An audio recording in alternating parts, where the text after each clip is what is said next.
Good morning, good evening, good afternoon, everybody. Welcome and welcome back. So today, I missed my post yesterday. I'm gonna try and post daily as much as I can, but I missed yesterday, and one of the reasons was I was exploring a new project idea. My app is currently in review in the Apple Store, and I'm interested in getting started in the next project in the meantime. And the new project that I'm looking at is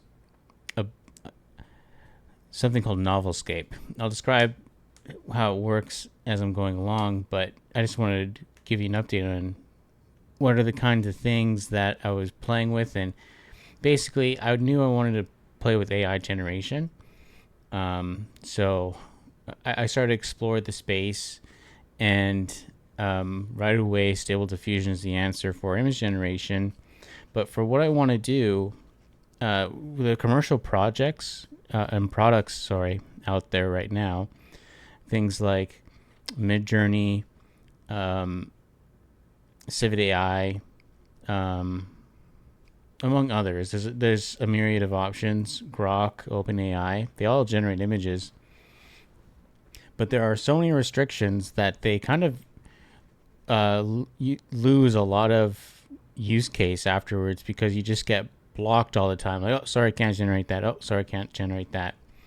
So I went ahead and started to generate my own. So here is an image of me starting to get the search going of I want to find models to generate my images for.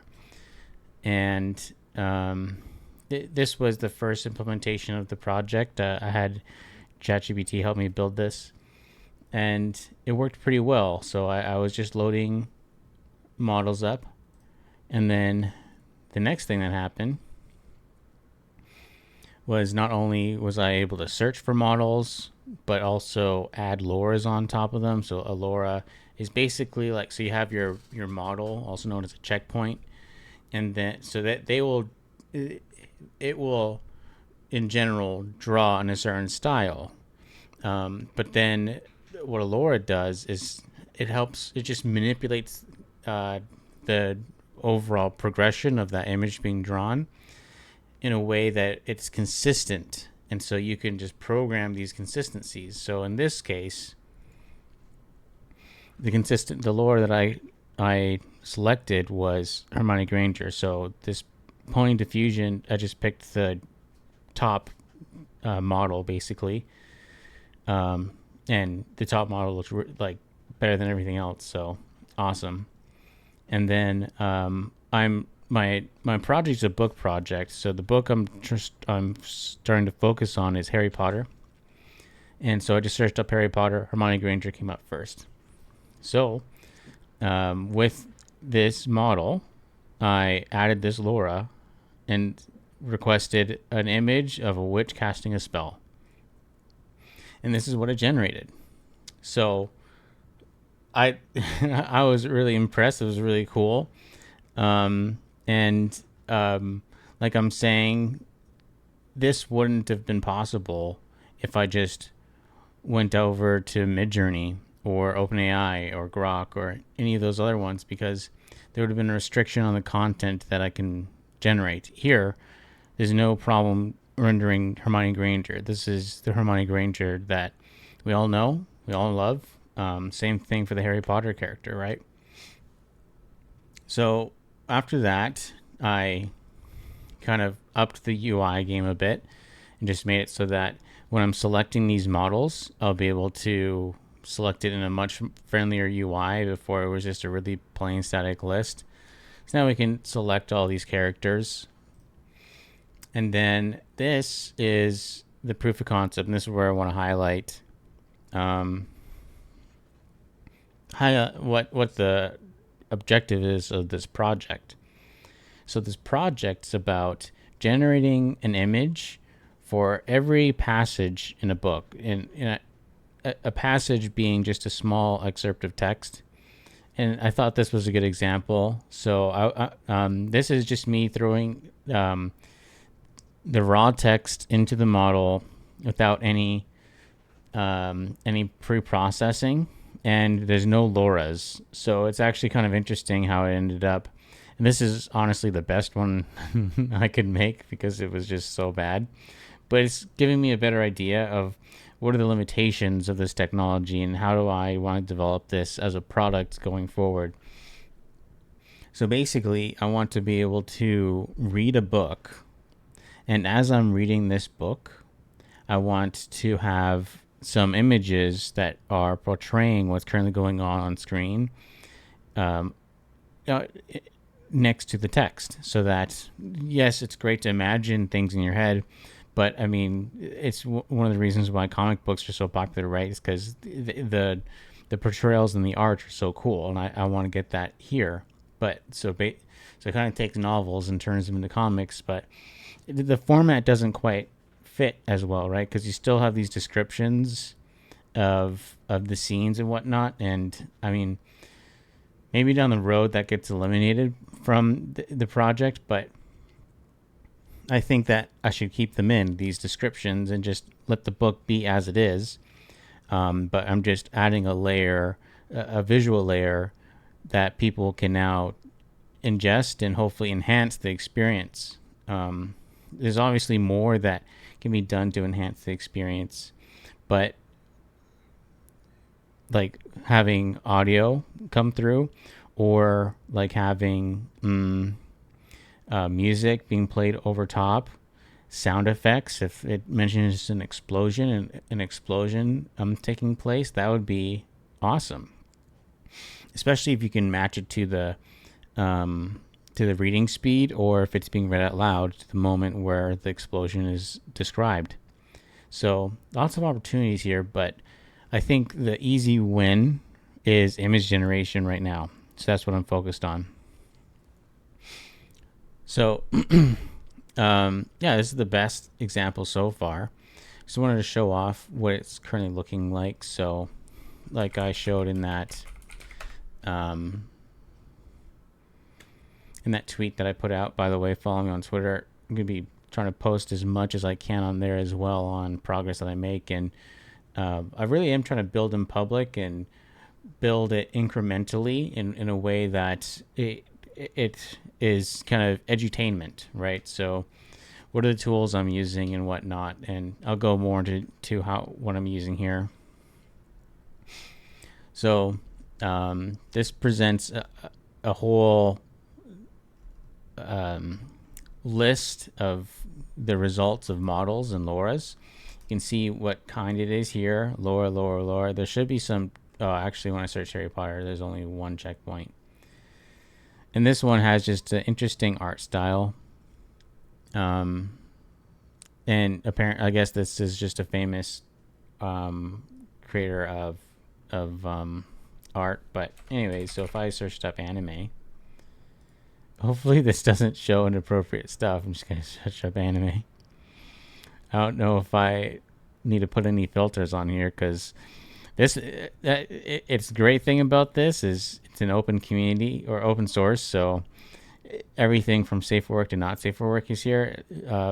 Blessing and a curse. It'll make it easier, or who knows? Maybe it'll make it harder or easier to market. It'll definitely be harder to record these things for YouTube. But yeah. So it gets just the first 100 results and then displays them here for you to select. And when you select it, it'll automatically download that model and cache it so that we don't have to go and download it again. And now that model is available to generate images from. I don't want to download one for the sake of time, but the ones that I have downloaded already is these three. So all I have to do is select one. We're just gonna stick with pony diffusion. I'm kind of yep. We're gonna can already tell is not as censored as you'd hope. So we're just gonna not generate. So what's the next thing? What's the next thing? The next thing is actually opening the book. right? So I want to make this publicly available, and to do that, I can't just supply the books. So you'll have to bring your own book to upload. I'll have to facilitate that somehow. But this is just my own, right? So when I publish this for a quick demo, hopefully like Wednesday, I could see myself having this, or Thursday. But I'll have to put the project on pause once Orca gets approved and wrap that project up. But anyways, I can select the chapter and begin going through the contents. So this is an EPUB book, and they basically, how they work is they're actually a zipped file. Let me close out some of these to keep it neat and tidy. So here's Harry Potter, right? And it at its root, there's just an HTML file giving a description of the EPUB file or document. And then the actual contents are here, where you can find a basic, I think this is the one that comes with every EPUB file. This describes the metadata of the contents, all the file names and whatnot. So yeah, it's a zipped file, and once it's extracted, there's a basic file type here that that you can get the meta information, and then all the contents, every chapter is just HTML file description. That's all. So I used an EPUB library called epub2 to open up these files and then extract them and parse them up. And once they're unpacked, that's how I'm able to quickly get these passages and prepare them for when I am enhancing it here. So here I have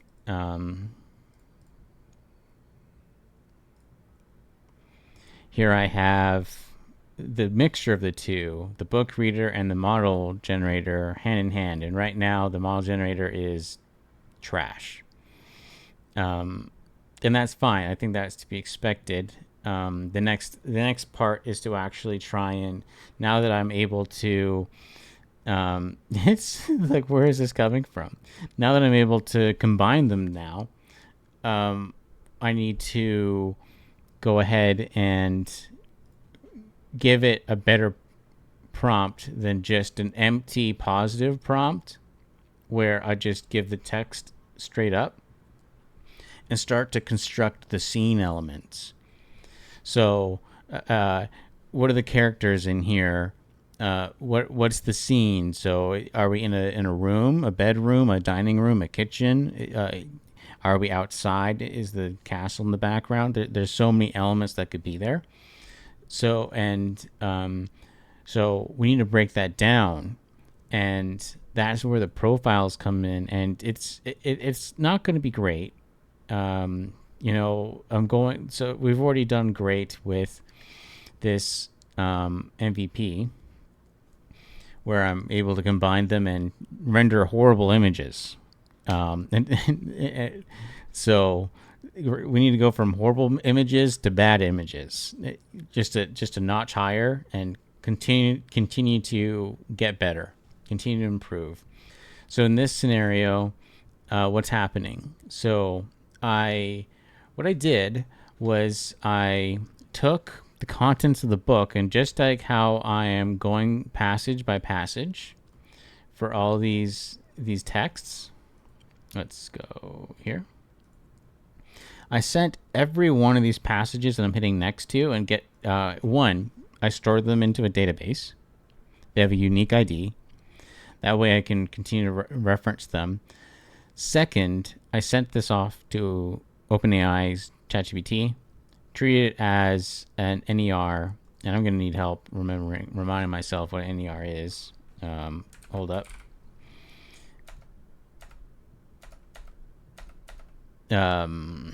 Named entity recognition. I had to look up because I was wondering what do I need right here. It's a named entity recognition. So please describe a character, a building, a scene, an animal, an object. any of those things, and store them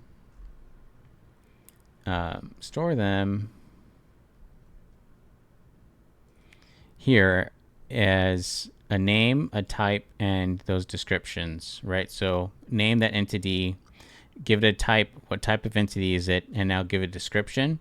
And that's what we're seeing here is all those entities, their names, their types, and their descriptions. So as you can see, there's just a ton. You know, specifically how many? Let's get the count. Why not? Select all.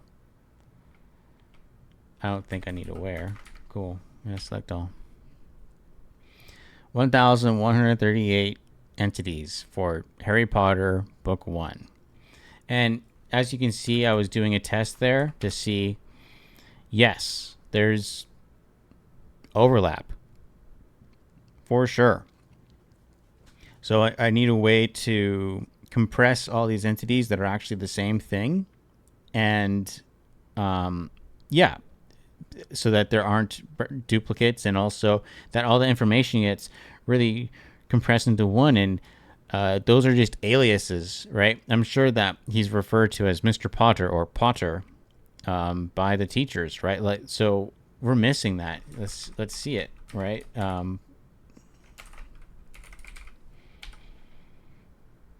Potter's Potter, right? So that's Potter is totally referencing Harry. Mr. Potter is totally referencing Mr. All these are referencing Harry, but we just need it to be combined and just recognize these as aliases, so that when that scene comes up, we know that we're talking about Harry here, not someone random. Anyways, so that's what these are. So this is trying to construct overall a way of breaking down what the scene is, who's there, and with that, we can describe better models. We can describe better scenes for the AI to actually generate these images. I believe we can get it from horrible to bad relatively quickly using these profile descriptions. Another thing that I found with this, just to go into the reality of what the technology is right now, I don't think that I can put together a scene description and a series of characters, combine them into a single image, a single prompt, and have it consistently turn out well. I don't think that's possible. Not with the current technology. That I think you're going to get inconsistent results that perhaps, right, like stylistically might look fine. But I want better consistency than that. So what I'm considering doing is generating multiple images and presenting multiple images per scene, per dialogue piece. And you've actually seen this done before, and I think many people have. Something like Persona. So with visual novel games, how it goes down, right, is let's make this full screen. Oh no, image. So you have your background scene, and so that's what you would get the description of what's going on in the scene, what's the building, what type of room are you in, blah blah blah. Are you in a forest? And then you get the series of characters, and what you do is you render the scene in the background, and then you render each character individually and place them. Even at first doesn't matter where you place them, but just place them in the scene. And when one of them is talking, look, you have a little character right here. This is Morgana speaking. Put their name there. And then you put the part of the text that's them. When they disappear, they could join the group up here as just, hey, they're part of the discussion. And if there is text or a description of the scene that isn't someone talking, that can still be present, right? That just means that there isn't a character present when having this dialogue box come up, or the text box come up, and you just get to read the book per usual. There's no one's talking right now. You're just going through the book. So this just becomes a visual novel. So I thought that was pretty interesting that I arrived to this project. I think I think it has promise. I think be a lot of people who would like to experience their favorite books like a visual novel. And that's what I want to achieve with this project. And I'm starting off with Harry Potter. Um, I, I love this series, and I've been rereading them for a while, and I'm at the seventh book. So hopefully we can make it so that I can enjoy this. By the time that we get to the seventh book, I'm going to try and read the books here, not in their entirety, but pieces as I'm going along. I'll be able to have a really genuinely good experience with not a horrible or bad AI generation for these passages, but a great one. Well, maybe just good. Let's aim for just good for now. But yeah, let me know what you think. I hope you guys find this interesting. I'll keep posting updates on the project, and hopefully smaller ones, so that I don't pile up with a 20-minute catch-up video describing what I'm doing. Well, have a nice day. Bye.